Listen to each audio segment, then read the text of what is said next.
This is like part two. I'm going to just use the title. You can't hear, you can't sing, you can't preach. Coming back again, responding back to you, bass player, you know who you are, about the first video, part one. I forgot to answer that part in the first part video about, like you say, how we are. And if it would have been the wrong musician, right musician. I like how you said that. See, that could have went a whole nother wrong way, bad way. But we have to realize some pastors, they do talk crazy to their musicians because they buddy, they on a payroll, and some of them, I'm not saying all of course, but a lot of them do talk crazy to each other. They have a relationship, pretty strong one. But see, if that would have been some of the cats I know, like I say, I got a cousin named Elton. And if there had been Elton on that bass, see, one thing I can say about my cousin Elton ain't never been this tall. I've been watching Elton play bass since I was a little old boy. Elton done played with a lot of people. And one thing you got to do when you call yourself calling out Elton, we call him Uncle Festus. You better be ready to handle what come behind it.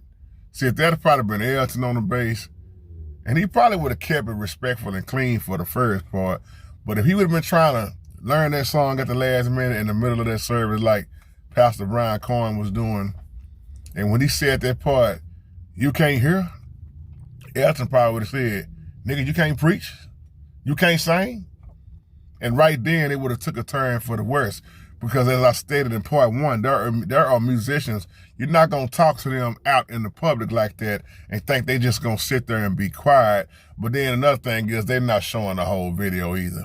That's why I say, you know, one thing I've learned about social media, they'll post bits and pieces, little clips here, little clips now and then, where you never really see the whole thing and what really took place.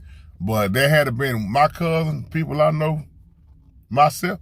You know, you asked me a good question. You said, JT, what would you have done?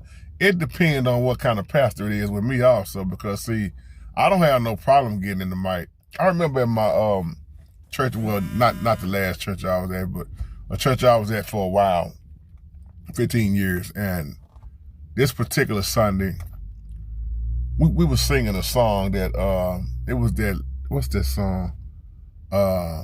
This Is My Exodus. When Leandra Johnson, that song with her and Donna Lawrence. This was a while back. And the older lady, they called her mother of the church, she didn't like the song. And of course, she always get to say what she want to say, as loud as she want to say, and when she want to say. She's one of those women that's always talking during service. And when we got through singing the song, of course, I didn't like that song.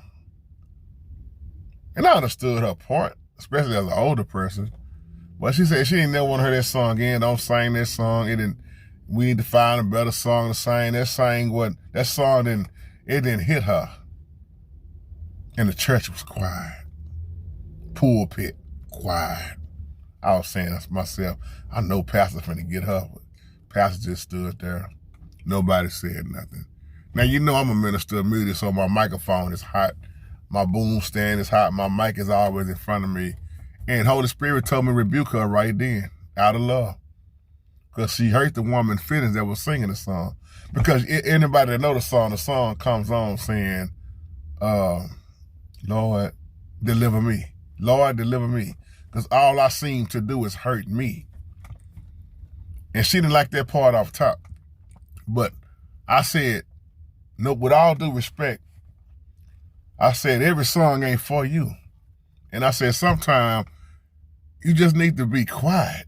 If you didn't like it, but steady standing up and hurting folks and saying certain stuff, she could have just kept her mouth closed. But see, it was done in the open, so I had to rebuke her in the open as the minister of music. I said, because, see, some people think every time you sing something, it's supposed to minister to them and only them. I don't know, I tell you, man, but But I told her it wasn't for you. But then look at how many people say, man, that song is for me. Because all I've been doing is hurting myself, getting in trouble with myself. I'm my own biggest enemy. And Pastor says in the pulpit all the time, how many times we keep hurting ourselves. So when I told it to her in that sense, I said, you even heard Pastor all the time saying, deliver me from myself. And she was like, well, son, when you put it that way, you know, I didn't look at it like that. I said, sometimes you just got to that's the hard thing about being in choirs and praise team and stuff, when folks ain't fitting the song. And I know you got the older generation, you got the younger generation, but you got to learn how to find balance. Do you know how many songs I've played in my life and then none of them hit? Most of the ones I'm talking about like that, they wasn't for me. Even at church, they wasn't for me. Even in the world, they wasn't for me. I just played it because it was my job. See, somebody know what I'm talking about that's a musician. And nowadays, when I hear a lot of church, what they call gospel music now, nah, I can't get down with a lot of this stuff I hear now, man, because it's not even talking about the Holy Spirit, man. And y'all know what I'm talking about. So, man, that could have went a whole nother way. If it had been one of them cuss you out bass players, Pastor Brown would have got it. But I just wanted to make that point too. A lot of musicians are on salary, man. They're on a payroll. And some people, they don't care how you talk to them. But I tell you what, it could have been me. I don't care how much money you paying. You ain't even talk to me like I'm crazy. You think I'm just going to sit there and, well, they paying me, man. Nah. See, most musicians I know, they would have walked out their service. Let me tell you something, and I'll close with this. Many churches are boarded up now from when I was coming up. Boarded up, been gone. But I remember this church. I won't reveal the name, but I remember when the pastor got in the pulpit and badmouthed them, every last musician walked out in the middle of the sermon. They didn't even have no music when it was time for him to stop preaching. They didn't have no music to come back up because the bass player left, the drummer left, the organist left. They all walked up out of their church. That's why I say you got some musicians out here. And then think about this, the ones that's playing for free. If you got a musician that's humble and playing for free with that attitude like that, and you want to badmouth that type of musician, when he already playing for free, he might cuss you out too. So it's different ways I look at that situation, man. But he got away with that because if he would have caught, he would have caught one of them bass players that let you have it, that would have disrupted that whole service because it got real quiet in there.